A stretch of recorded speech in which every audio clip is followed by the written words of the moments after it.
What if you're not just empathetic? What if you've been trained to feel responsible for how other people feel?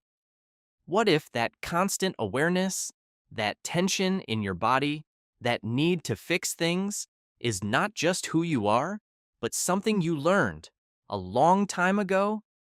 Because for some people, it's almost automatic. You walk into a room and immediately feel the atmosphere. You notice shifts in tone, in facial expressions, in energy, and without even realizing it, you start adjusting yourself. You soften your voice. You hold things in. You try to keep everything stable, not because someone asked you to, but because something in you feels responsible.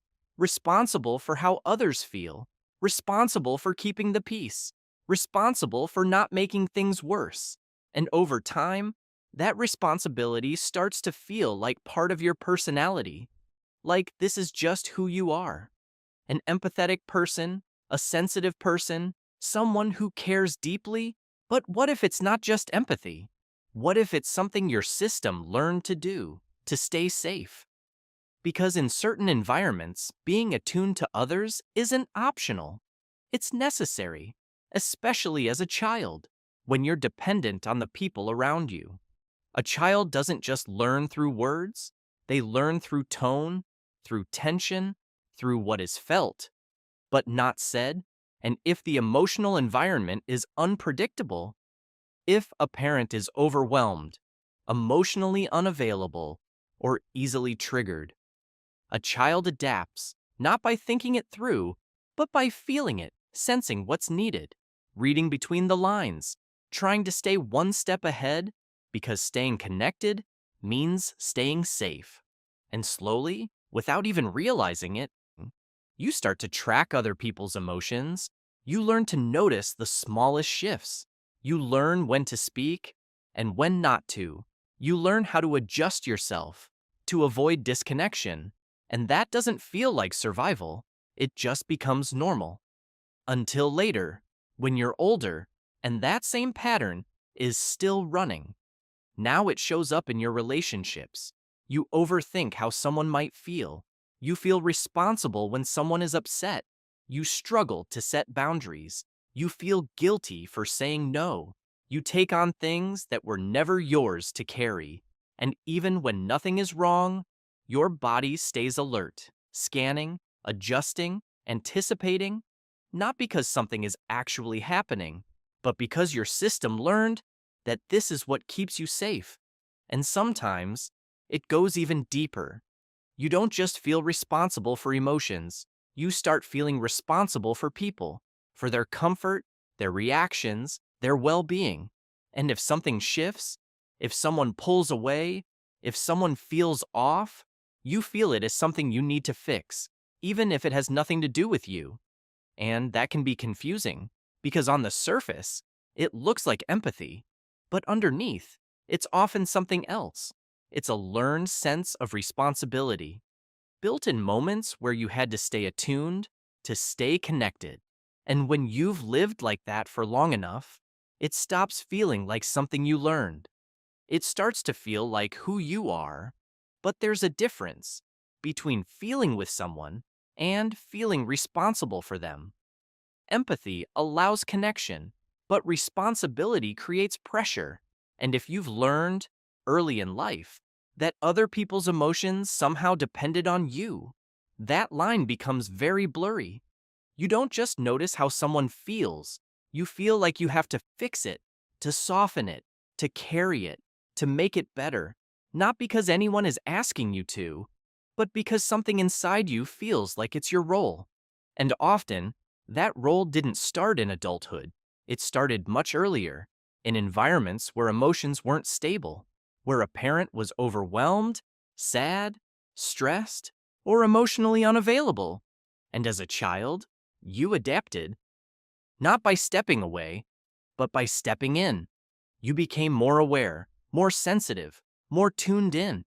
You started noticing small changes, tone shifts, facial expressions, energy in the room, because those signals mattered. They told you what was coming next. And slowly, you learned something powerful, but also very heavy. If they feel bad, something is wrong. And maybe I can fix it. So you tried. By being easier, by being quieter, by being helpful, by being understanding. Because connection felt safer than distance. And over time, that became automatic. You didn't just feel your own emotions.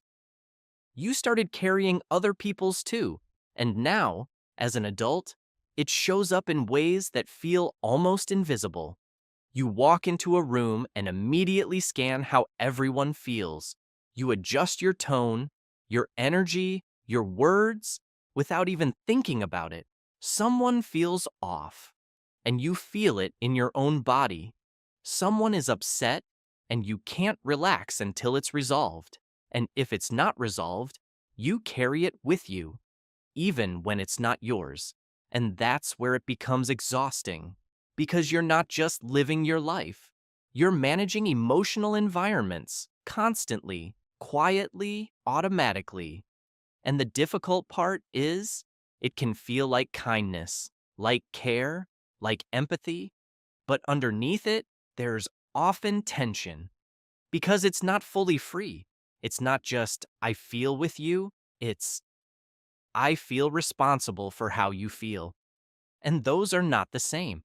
Because real empathy doesn't require you to lose yourself. It doesn't ask you to carry what isn't yours. It allows connection without self-abandonment. But if your system learned that connection depends on you adjusting, then letting go of that responsibility can feel wrong, even unsafe, because it goes against everything you learned early on. And that's why it's so hard to change. Not because you're doing something wrong, but because you're doing something that once made perfect sense. Something that helped you stay connected, stay safe, stay close.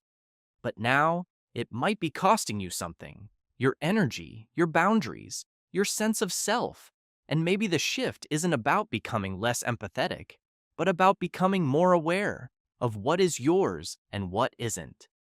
To notice, this feeling is not mine to carry, even if it still feels like it is. And slowly, learning to stay present without absorbing everything, to be there without taking it all in, to care without taking responsibility. And maybe for the first time, you don't have to fix the room to feel okay in it.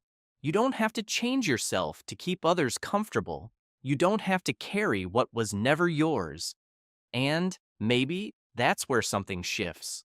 Not in disconnecting from others, but in staying connected without disappearing.